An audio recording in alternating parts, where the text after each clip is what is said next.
Welcome to the KTM 390 Enduro R, and this is a new product in terms of category, but take a quick look under the skin and you'll realize that it has a similar engine, similar suspension, similar chassis, and a lot more similar parts. However, what the Enduro R brings to the table, no other motorcycle in this class can actually do it. Not even the KLX 230 or any other motorcycle. But I'm not going to talk about the off-road capabilities of this motorcycle today. I'm going to talk about its on-road prowess, what it does in city, what it does in traffic, and what it does on highways. Not only that, we'll also be seeing how much of a trade would you have to give off if you compared it with the Duke 390. Yes, the Duke 390.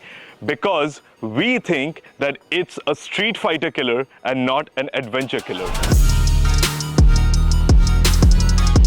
But why am I saying all this? Let me break it down into 5 simple points so that you don't have to break your keyboard on the comment section.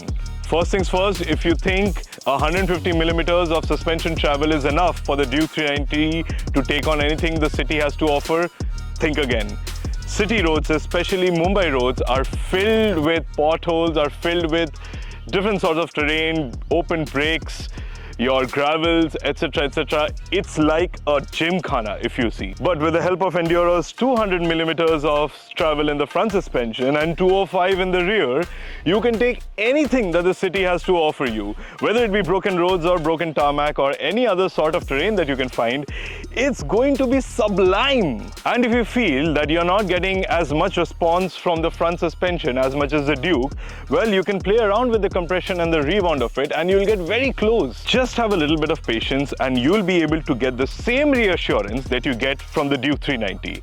And with that, I believe that the KTM Enduro R is able to hold on its own in terms of suspension with the Duke 390. Yes, riding through traffic will be a little difficult in the beginning. The 21-inch front is very challenging to use in slow speed conditions as compared to the 17-inch that you get on the Duke 390. But I believe it is how you maneuver the motorcycle that makes it, easy to use. In terms of a street fighter, you will have a small wheelbase, you will have the front tire right under your chin, and that makes slow speed maneuverability just like telepathy. But if you want to do similar things on the Enduro R, you need to change the way you achieve it. Just use the power of the motorcycle and get yourself into those tight spaces and use your shoulder strength to wrestle into the open spaces you like. Also, you need to have decent amount of balancing capabilities. And in Mumbai, space is limited. I didn't say it was going to be easy now, is it? All you do is keep your elbows up and get your leverage on the front, and that helps you to make the front as light as possible so you can maneuver with it. It is not a beginner skill. You will take some time to get used to it, but once you do it, you will be able to extract so much more out of the motorcycle. And this is a skill that you will not only take on this motorcycle platform, but you will be able to use it on all the other motorcycle platforms that you will ever come across in your life. It's quite comfortable if I'm being honest. I mean, I could ask for a wider seat if I was on the bigger side, but then right now, I am really happy to be on this motorcycle. Ergonomically as well, it's a perfect blend between sporty and comfort. The flat seat makes it very easy for you to sit on and find your place, especially when the seat height is 860 millimeters. But don't worry, once you get on top of it, it's less intimidating. I know it's nowhere close to the 800 millimeters of seat height that you find on the Duke, but the Duke does not come with 253 millimeters of ground clearance. Honestly, you could do highways with this even with the 9 liters fuel tank. Wind blast pretty much feels the same, and due to the smooth LC4C engine, it is just sublime to cruise at triple digits. Moreover, due to the long wheelbase, it is more stable than the Duke 390 and you could have a lot more room for 2 people on the motorcycle. But come close, come close. Due to this bar that connects the foot pegs and reduces vibration on it, and due to the sitting position that lets you be aggressive and comfortable at the same time, this motorcycle for me beats the Duke 390. Trust me when I tell you this, that the KTM 390 Enduro R offers a lot more headroom to grow as a rider than any other motorcycle in this price range or in this category.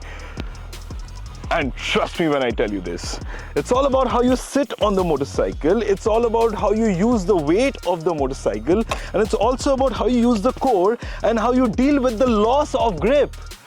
All these aspects, all these things challenge you every single time when you sit on this motorcycle, and that makes you a better rider. It will teach you things that is hidden in the motorsport universe that you can use in your everyday life. It has the ability to take on anything that humanity has to offer, and if you're bored of humans, take on nature. This is a more capable off-roader than the Adventure 390 as well.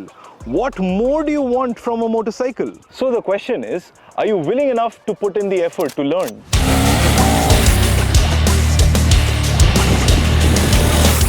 Now some of you might be saying, Akash bhai, corners, the Duke will eat up the Enduro R in corners.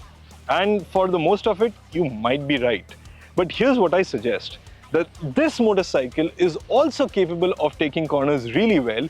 It's just different from how you and I take corners regularly. The right word here is counterlean. You counterlean this vehicle at every turn you get, and maybe you aren't carrying enough speed, but the thrill is right up there. Yes, you can lean this motorcycle too, just not as much due to the tire profile. And if you really like leaning that much, just wait for the 390 SMCR. Braking is also just as good on the KTM Enduro 390. The brakes aren't as big as the Duke's, but it will stop at a dime if used correctly with engine braking and knowing correct weight transfer skills. If you are willing to develop a relation and compromise a little in just one sector, you have no idea how much more of a motorcycle you'll be taking back home. So with all that said, all I'd like to say is that the lifestyle that a street fighter is trying to bring here in India is just not there. Or even the prospect of seeing the abilities of a street fighter is very limited due to the infrastructure around. And the KTM 390 Enduro R is just that one recipe that might unlock a new favorite in the Indian market. I see it, I have felt it, and as I rode this motorcycle as a street cat for days, the headroom it offers to the growth of a rider is truly phenomenal. I'm sure that you'll be able to use this vehicle a lot more than most before, and you would not get bored of it very soon. And in the video, we haven't even touched much on off-roading. Whatever Indian journalists are yapping about this not being the real R. Thank you so much for watching this video. If you have any queries or if you are against the opinion that we have put, please put it in the comment section below, or please reach out to us on our emails. And if you do like what we have presented, please do share us a like. That really goes a long way. And if someone's buying a Duke, please tell them to buy this. Recommend this. Thank you so much. Goodbye.